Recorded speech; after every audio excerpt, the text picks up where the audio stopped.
എല്ലാവർക്കും നമസ്കാരം. ഇന്ന് നമ്മൾ തവര വെച്ചിട്ടുള്ളൊരു തോരനാണ് ഉണ്ടാക്കാൻ പോകുന്നത്. നിങ്ങൾക്ക് അറിയാത്ത തവരാൻ പറ്റിയിട്ടുള്ള കുറേ കാര്യങ്ങൾ വീഡിയോയിൽ പറയുന്നുണ്ട്. അതുകൊണ്ട് വീഡിയോ മുഴുവനായിട്ട് തന്നെ കാണാം. ഇപ്പോൾ ഈ കാണുന്നതാണ് തവര എന്ന് പറയുന്ന ചെടി. മഴ പെയ്ത് കഴിഞ്ഞാൽ പെട്ടെന്ന് മുളക്കുന്ന ഒരു സസ്യമാണിത്. ഇന്നലെ പെയ്ത മഴയ്ക്ക് ഇന്ന് മുളച്ചൊരു തവര എന്നൊരു ചൊല്ല് വരെയുണ്ട്. പ്രധാനമായിട്ടും കർക്കിടക മാസത്തിലാണ് തവര കഴിക്കുന്നത്.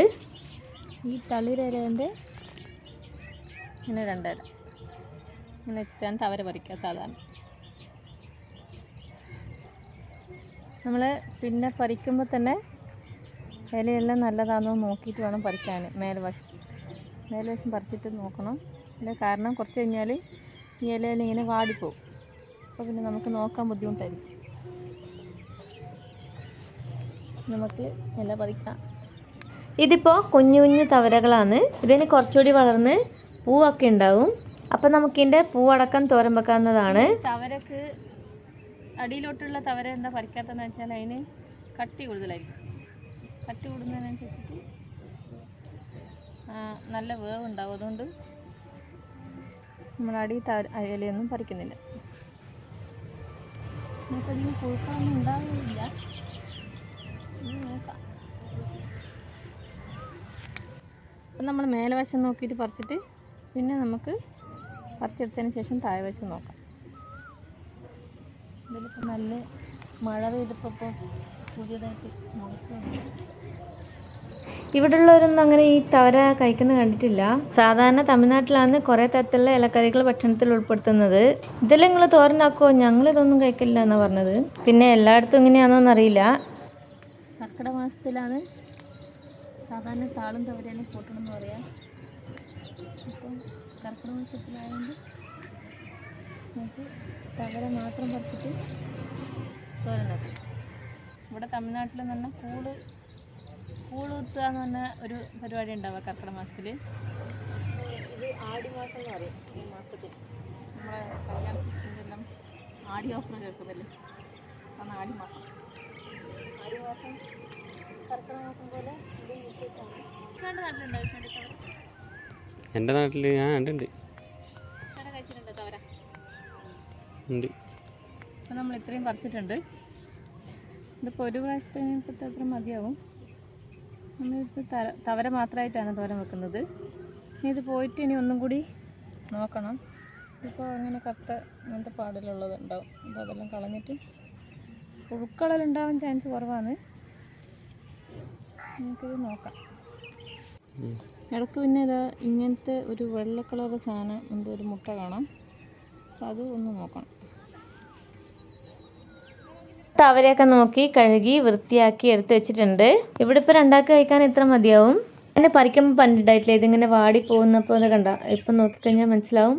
ഇലയൊക്കെ നമ്മുടെ തൊട്ടാവടിയൊക്കെ പോലെ ഇങ്ങനെ വാടിയിരിക്കുന്നത്. അപ്പോൾ പറിക്കുമ്പോൾ തന്നെ ജസ്റ്റ് ഒന്ന് നോക്കിയിട്ട് പറിക്കുക. പിന്നെ അതുപോലെ തന്നെ പറിച്ച ഉടനെ തന്നെ വൃത്തിയാക്കുകയും ചെയ്യുക. ഇല ഇങ്ങനെ വാടിപ്പോകുന്നുണ്ട്. നമുക്ക് അതിൻ്റെ ഇടയിൽ എന്തെങ്കിലും പെട്ടുപോയി കഴിഞ്ഞാൽ നോക്കിയെടുക്കാൻ ബുദ്ധിമുട്ടായിരിക്കും. വലിയ കീടബാധയൊന്നും ഇല്ലാത്തൊരു ചെടിയാണിത്. എന്നാലും നന്നായിട്ട് തന്നെ നോക്കിയിട്ട് എടുക്കുക. ഇതിപ്പോൾ ചെറിയ ചെടി ആയതുകൊണ്ട് നിലത്തുനിന്ന് അധികം ഹൈറ്റ് ഇല്ല. അതുകൊണ്ട് നല്ലപോലെ കഴുകിയിട്ട് എടുക്കാൻ ശ്രദ്ധിക്കുക. ഇനി ഇത് എങ്ങനെയാണ് അരിയുന്നതെന്ന് കാണിക്കാം. ഇതിപ്പോൾ ചെറിയ തണ്ടോട് കൂടി തന്നെയാണ് അരിയുന്നത്. തണ്ടില്ലാണ്ട് വേണമെങ്കിൽ അരിയാം. പക്ഷേ തണ്ടോട് കൂടി അരിഞ്ഞു കഴിഞ്ഞാൽ നല്ല കയ്പ്പായിരിക്കും എന്ന് പറയും. പക്ഷേ ഇതിന് അങ്ങനെ കയ്പ്പൊന്നും ഉണ്ടായിട്ടില്ല. നമ്മൾ ഇലനുള്ളി എടുത്തതിൻ്റെ അടിഭാഗം വെച്ചിട്ട് ഓരോ ഇല എടുത്തിട്ട് ഇങ്ങനെ പിടിക്കുക. ശേഷം സാധാരണ ചീര അരിയുന്ന പോലെ ചെറുതായിട്ട് വേണം അരിഞ്ഞെടുക്കാൻ. കാരണം ഇതിൻ്റെ ഇലക്ക് കുറച്ച് കട്ടിയുണ്ട്. അതുകൊണ്ട് കുറച്ച് വേകാനും താമസം ഉണ്ടാവും. തവരക്കരിയുന്ന പോലെ എന്നൊരു ചൊല്ല് വരെ ഉണ്ട്. ഇതിപ്പോൾ കുറേ ചൊല്ലായല്ലോ എന്ന് വിചാരിക്കണ്ട. തവരനെ പറ്റി പറയാൻ കുറേ ഉണ്ട്. പത്തിലക്കറിയിൽ ഉൾപ്പെടുന്ന ഒരു സസ്യമാണ് തവരയും. തവരക്ക് വട്ടത്തവര എന്നൊരു പേരും കൂടി ഉണ്ട്. അയൺ കണ്ടന്റ് ഒരുപാടുള്ള ഒരു സസ്യമാണിത്. അതുപോലെ തന്നെ വിരശല്യം മാറാനൊക്കെ തവര കഴിക്കുന്നത് നല്ലതാണെന്നാണ് പറയുന്നത്. പിന്നെ കർക്കിടക മാസത്തിലാണ് കൂടുതലായിട്ട് ഇലക്കറികളൊക്കെ നമ്മൾ ഭക്ഷണത്തിൽ ഉൾപ്പെടുത്തേണ്ടത്. ഇങ്ങനെയൊന്നും കഴിക്കാൻ പറ്റാത്തവർ ആഴ്ചക്കൊരിക്കലെങ്കിലും ചീര ഭക്ഷണത്തിൽ ഉൾപ്പെടുത്തേണ്ടതാണ്.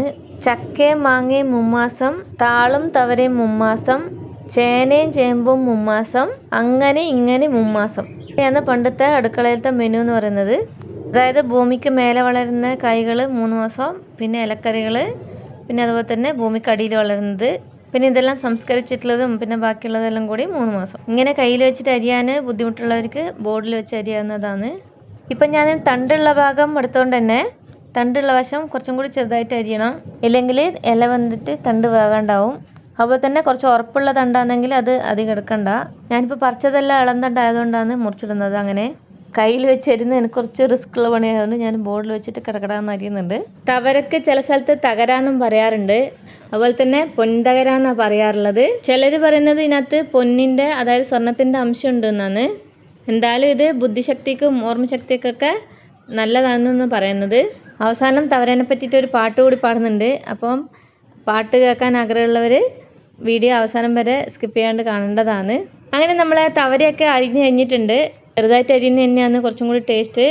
എല്ലാ തോരനും പോലെ സവാളയും പച്ചമുളകും കൂടി ചേർക്കണം. ഈ ഒരു വലുപ്പത്തിലുള്ള സവാളയാണ് എടുത്തിട്ടുള്ളത്. സവാള ചെറുതായിട്ട് അരിഞ്ഞെടുക്കാം. എനിക്ക് ഈ തോരനിലൊന്നും സവാള അങ്ങനെ കാണുന്നത് ഇഷ്ടമല്ല. പച്ചക്കറിയൊന്നും ഇല്ലാത്തപ്പം സവാള മാത്രം വെച്ചിട്ടുള്ളൊരു തോരൻ ഉണ്ടാക്കാറുണ്ട്. അത് ഞാൻ പിന്നെ ദിവസം ഇടുന്നതാണ്. അതുപോലെ തന്നെ ചിലർ ഇല തോരൻ ഉണ്ടാക്കുമ്പം അതിനകത്ത് സവാള ചേർക്കാറില്ല. പക്ഷേ തവരത്തോരന് സവാള ചേർക്കുന്നതാണ് നല്ലത്. അതുപോലെ തന്നെ എരിവിന് ആവശ്യമായിട്ടുള്ള 2 പച്ചമുളക് ചേർത്ത് കൊടുക്കുന്നുണ്ട്. പച്ചമുളകിന് പകരം കാന്താരി ഉണ്ടെങ്കിൽ അത് ചേർത്ത് കൊടുക്കാവുന്നതാണ്. ഇനി നമുക്ക് തവരത്തോരനാക്കാൻ തുടങ്ങാം. ആദ്യം ഒരു ചീഞ്ചട്ടി അടുപ്പത്ത് വെച്ച് കുറച്ച് വെളിച്ചെണ്ണ ഒഴിച്ച് കടുക് പൊട്ടിച്ചിട്ടുണ്ട്. കടുക് പൊട്ടിയ ശേഷം ഇതിനകത്തേക്ക് സവാള, പച്ചമുളക് എന്നിവ ചേർത്ത് കൊടുക്കാം. വറ്റൽമുളകും ചേർത്ത് കൊടുക്കാവുന്നതാണ്. ചില സമയത്ത് ഞാൻ വറ്റൽമുളകും ചേർത്ത് കൊടുക്കാറുണ്ട്. ഇപ്പോൾ എൻ്റെ അടുത്ത് ഇല്ലാത്തതുകൊണ്ടാണ് ചേർത്ത് കൊടുക്കാത്തത്. ഇനി നമുക്ക് ഇതിനകത്തേക്ക് ചെറുതായി അരിഞ്ഞു വെച്ചിട്ടുള്ള തവരച്ചപ്പും കൂടി ചേർത്ത് കൊടുക്കാം. ഇനി നന്നായിട്ട് എല്ലാം കൂടി ഒന്ന് മിക്സ് ചെയ്ത് കൊടുക്കാം. എല്ലാം ഒന്ന് മിക്സാക്കി വെച്ചിട്ടുണ്ട്. ഇനി നമുക്ക് ഇതിനകത്തേക്ക് 1/4 ടീസ്പൂൺ മഞ്ഞൾപ്പൊടിയും ആവശ്യത്തിന് ഉപ്പും കൂടി ചേർക്കാം. ഈ തവരച്ചെടിക്ക് ഒരു പ്രത്യേകത ഉണ്ട്. എന്താണെന്നറിയോ? നമ്മൾ നേരത്തെ ഇല പറിച്ചിട്ട് കുറച്ച് കഴിഞ്ഞതിന് ശേഷം അത് വാടി പോലെ ആയില്ലേ, അതുപോലെ ഇത് ദിവസവും വൈകുന്നേരം ആകുമ്പം വാടും, കൂമ്പും. അതിനുശേഷം പിന്നെ രാവിലെ വീണ്ടും വിടരുന്നതാണ്. പഠനങ്ങൾ തെളിയിക്കുന്നത് ഇതിനെ ഇരുട്ടുമുറിയിൽ വെച്ച് കഴിഞ്ഞാലും ഇതിന് മാറ്റമൊന്നും ഉണ്ടാവില്ല എന്നാണ്. അതായത് വൈകുന്നേരം ആകുമ്പോൾ ഉറങ്ങും, എന്നിട്ട് രാവിലെ ആകുമ്പോൾ എണീക്കും. ഇതിന് ബുദ്ധിയുണ്ട്, ഓർമ്മശക്തി ഉണ്ട് എന്നൊക്കെ പറയുന്നത്. ഉപ്പൊക്കെ ചേർത്ത് നന്നായിട്ട് ഒന്നും കൂടി ഇളക്കി യോജിപ്പിച്ച് കൊടുത്തിട്ടുണ്ട്. ഇനി ഇതൊരു 5 മിനിറ്റ് മൂടി വെച്ച് വേവിച്ചെടുക്കാം. ഇപ്പോൾ 5 മിനിറ്റ് ആയിട്ടുണ്ട്. തുറന്ന് നോക്കുമ്പം ഇലേൻ്റെ കളറൊക്കെ മാറിയിട്ടുള്ളതായിട്ട് കാണാം. അപ്പോൾ ഇതിനകത്തേക്ക് ഇനി 1/2 കപ്പ് തേങ്ങ ചിരവിയത് ചേർത്ത് കൊടുക്കണം. തേങ്ങ കൂടുതൽ ഇഷ്ടമുള്ളവർക്ക് 3/4 കപ്പ് വരെ ചേർത്ത് കൊടുക്കാം. എന്നിട്ട് നന്നായിട്ട് മിക്സ് ചെയ്ത് കൊടുക്കാം. അതിനുശേഷം 5 6 വെളുത്തുള്ളി ചതച്ചത് കൂടി ചേർത്ത് കൊടുക്കണം. അവർക്ക് വെളുത്തുള്ളി കൂടുതൽ ചേർത്ത് കൊടുക്കുന്നത് നല്ലതാണ്. ഇനി ആദ്യം പറഞ്ഞ ആ തവരപ്പാട്ടൊന്ന് കേട്ട് നോക്കിയാലോ? തവരനെ കുറിച്ചുള്ള ഈ പാട്ട് ഓർമ്മയുള്ളവരൊക്കെ ഒന്ന് കമന്റ് ചെയ്യണേ. താന തന തന താന തന തന താന തന തന തന്തിനു ഒരു ചാണുഴുതില്ല, ഒരു വിത്തും വിതച്ചില്ല, താനേ മുളച്ചൊരു പൊന്തകര. താനാ തന തന താനാ തന തന താനാ തന തന തന്തിനു. 1 നാൾ 1 വട്ടി, 2 നാൾ 2 വട്ടി, 3 നാൾ 3 വട്ടി തകരനുള്ളി. താനാ തന തന താനാ തന തന താനാ തന തന തന്തിനു. ഉപ്പൊടു മുളകൊടു വെങ്കായ കൂട്ടൊടു തകര പറിച്ചൊരു കറിയുണ്ടാക്കി. താനാ തന തന താനാ തന തന താനാ തന തന തന്തിനു. അപ്പൂപ്പനമ്മാവന ഏലത്തെ കേളുവട്ടൻ വടക്കലെ നാണിക്കും വിരുന്നൊരുക്കി. താനാ തന തന താനാ തന തന താനാ തന തന തന്തിനു. മീനമാസം കഴിഞ്ഞു തകര കരിഞ്ഞു, ഇനി എന്തു ചെയ്യും പെരുങ്കുടലേ. താനാ തന തന താനാ തന തന താനാ തന തന തന്തിനു. 6 മടക്കിട്ട് അതിലൊരു കുരുക്കിട്ട് അനങ്ങാതെ കിടന്നോ പെരുങ്കുടലേ. അങ്ങനെ നമ്മളെ തവരത്തോരനോട് റെഡി ആയിട്ടുണ്ട്. പാട്ടിൻ്റെ ഇടക്ക് 2-3 കാര്യം പറയാൻ വിട്ടുപോയി. വെളുത്തുള്ളി ചേർത്ത് 1 മിനിറ്റ് കൂടി മൂടി വെച്ച് വേവിക്കുന്നുണ്ട്. എന്നിട്ട് തുറന്ന ശേഷം 1 ടേബിൾ സ്പൂൺ വെളിച്ചെണ്ണ കൂടി ചേർത്ത് കൊടുക്കുന്നുണ്ട്. ഇങ്ങനെ അവസാനം കുറച്ച് വെളിച്ചെണ്ണ ചേർത്ത് കൊടുക്കുമ്പോൾ ഒരു പ്രത്യേക ടേസ്റ്റ് തന്നെയാണ്. അതുപോലെ തന്നെ ചീരയെല്ലാം വേവിക്കുമ്പം നമ്മൾ ചെറിയ തീയിലിട്ടിട്ട് വേണം വേവിക്കാൻ. നമ്മൾ വെള്ളമൊന്നും ചേർത്ത് കൊടുക്കാത്തതാണ്. അപ്പം ചെറിയ തീയിൽ വെച്ചിട്ട് തന്നെ വേവിച്ചെടുക്കാൻ ശ്രദ്ധിക്കുക. അങ്ങനെ നമ്മൾ തവരത്തോരനിടെ റെഡി ആയിട്ടുണ്ട്. തകരപ്പാട്ടും കൂടി ഇഷ്ടപ്പെട്ടിട്ടുണ്ടെങ്കിൽ മറ്റുള്ളവർക്ക് ഷെയറും കൂടി ചെയ്ത് കൊടുക്കുക. ഇഷ്ടപ്പെട്ടിട്ടുണ്ടെങ്കിൽ ലൈക്ക് ചെയ്യാനും സബ്സ്ക്രൈബ് ചെയ്യാനും മറക്കരുത്. തവരെ പറ്റി നിങ്ങൾക്കറിയാവുന്ന കൂടുതൽ വിവരങ്ങൾ കമൻ്റായിട്ട് രേഖപ്പെടുത്തിയാൽ അത് മറ്റുള്ളവർക്കും കൂടി ഉപകാരപ്പെടും. Thanks for watching.